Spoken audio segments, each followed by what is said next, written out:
Remy pours a cup of coffee. While he is sinking into the floor, nobody notices him no matter how much he shouts. In the end, he comes to another world. He even unintentionally becomes the king. What is happening? Remy is originally a fine art restorer. However, recently, strange things happen to him. Wherever he sits, he always feels like he is sinking. Every day, he is scared witless due to this. Today, Remy forgets to turn off the faucet, leading to a big flood at the workroom the next day. To Remy, who isn't particularly wealthy, this would cost a lot. Remy hurriedly saves the pictures. But right then, that feeling returns. This time he gets an even bigger scare. Where the heck am I? Then Remy discovers there's a tribe standing on land. He trembles in fear, but another staff pulls him up. Many of Remy's paintings get soaked, leading to him going bankrupted. His wife also leaves him. So many things have happened to him. Remy is lost, he has no home to go. He's at his wit's end. So he has to stay at his parents' house. Then Remy gets some coffee.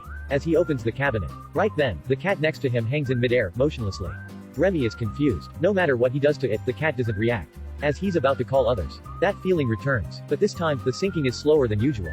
It gives him the chance to wriggle. But no matter how much he shouts, nobody hears him. In the end, he is completely sunk. Just like that, with a pot of coffee in hand, Remy goes to another world. Remy first thinks that everything is fake. Only when he squeezes a tribe man does he know it's real.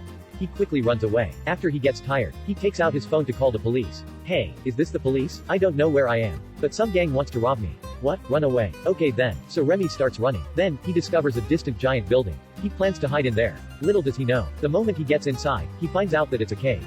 It's very dark in there. So he carelessly trips over something. He falls down, and Remy flies back to the real world. Who would think that brewing coffee can turn the kitchen into this state? His family scolds him to failing such a small thing. The next day, Remy's creditors come for him. Remy's about to talk back. When everybody stops moving, Remy sinks down once again. Remy arrives at an ancient nation. The people here sees him as their savior. They even tell Remy to let them see him fly, or they will drown him. Remy has no other choice. He jumps down. No, only can he not fly, he has a mouthful of dirt.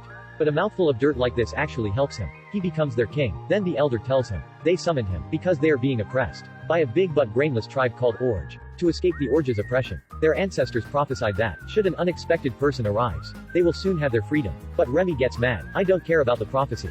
Quickly bring me home. I'm not your savior. So, stop, let me rethink about this. That's right, I'm the savior. Then Remy gets locked in a dark room. He accidentally sees a weird watermelon. Just as he picks it up, in a flash, Remy returns to the real world. He tells people his adventure. Nobody believes. They all think he's crazy. He then looks it up at the library. But he also gets nothing. Scared of being taken once again, Remy trains especially hard, just in case. Remy returns. This time, they ask Remy to get them out of the ancient fortress, to have a look at the outside world. Remy step outsides, thinking there will be guards stopping them. But there's nothing outsides. There are only 5 big pillars. These 5 pillars have been stopping them. It is said that the moment 2 people step out, they'll be struck by lightning. Remy doesn't believe. If nobody dares to go first, I will. Just like that, the savior leads them out of the ancient fortress. But as they get out, they meet some Orge men in the forest. Remy didn't train hard for nothing. He shows them a special move that he made up. But during the fight, he knocks down a big guy, which angers the other guy. He picks up a fistful of dirt and throws it at him.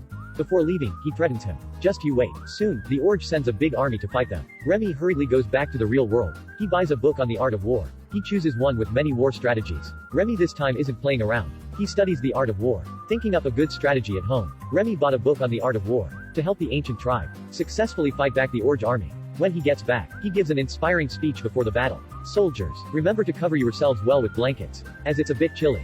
Also, wear gloves, so your hands don't freeze. Alright? Good. After that, before the battle starts, Remy uses his privilege. He calls up a group of beautiful women to have a talk. When he wakes up the next morning, the battle has long started, which causes panic in Remy. Remy then hurriedly opens the book. Adversity brings wisdom. Remy teaches people how to make arrows, then studies the terrains himself.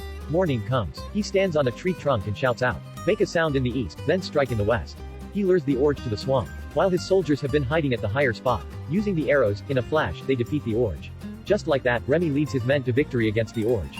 Through this battle, his tribe grows more powerful. So much that Remy sets up his own nation. The queen standing next to him is also relatively great. Then, as the king, Remy gets a bit overboard. The people's attitude towards him slowly changes. Due to his extravagant lifestyle, people get furious. Some even prefer when they were oppressed by the Orge. Where there's oppression, there's a fight for freedom. Not long after, the people rebel against him. Remy's governance is easily overthrown. Remy hides in the real world. This time, he has become a loser in both 2 worlds. He can only work in a run-down store of his friend. But in a flash, Remy returns to the other world. He even arrives at the cave of the Orge's leader. He's actually just a big and idiotic guy. He has no talent. Remy doesn't hold back. He throws a spear right into his heart, which kills him instantly. The joy doesn't last long. Remy is captured. They say they want to eat him. It is said that eating Remy can give people his immense strength. As he's being surrounded by those who want to capture him. At the other world, Remy is taken to the Earth. Now, it's about to be game over for him in both worlds. Right then, Remy's loyalists take out the prophecy wood from the fire. Frightened, Remy wakes up. He is then back with his wife and children. He doesn't care if his nation still exists or not. The biggest thing he receives from this adventure is his family reunited. In other words, no matter what happens, family is still the most important thing.